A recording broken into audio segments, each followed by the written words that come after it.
There's a new EMS chief in New York City, and she's making history. 28-year FDNY veteran Lillian Bonsignore was sworn in Tuesday as EMS chief. Chief Bonsignore is the first woman EMS chief and first openly gay EMS chief in FDNY history. She recently served as chief of the EMS Academy and will now supervise more than 4,100 EMTs, paramedics, EMS officers, and civilian employees in the EMS Bureau. All right, let's bring in tonight's A-plus panel. Republican strategist Jeanette Hoffman. Good to see you, Jeanette. And Democratic strategist and attorney Bill Caruso. Good to see you, Bill. Jeanette, I'm going to start with you. At what point is it not going to be news when people are identified by their sexuality instead of this woman has a 28-year career? I'd like to hear, is she the most qualified person to run the department? Well, I'm sure she is, Bill. And at some point, these things won't matter, right? We won't even be talking about someone's sexuality and identity politics. But right now, this is news. This is newsworthy. And I applaud this woman, and I hope she has a very successful career going forward.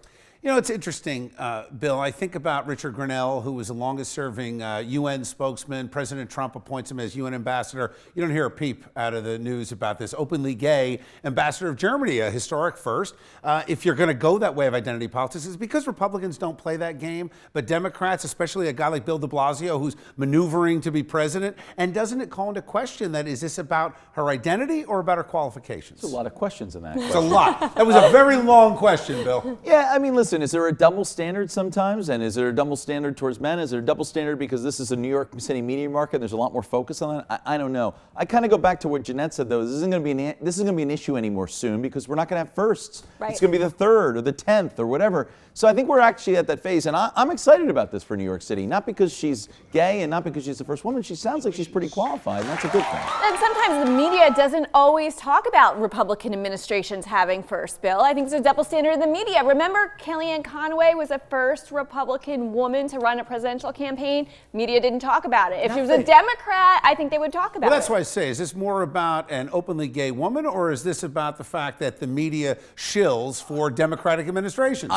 I wouldn't make it D versus R. I think there is a blind spot, though, and I'll say this as a Democrat. I think there's certainly a blind spot for the media when it comes to this president or anything that might be an accomplishment. Is Bonsignore an Italian name? Sure. I think it sounds like it to me. Is this the first Italian American Yes, as the let's EMS do it. chief? I think you Maybe should we look should be that talking up. about that. I like it. All right, thanks, guys.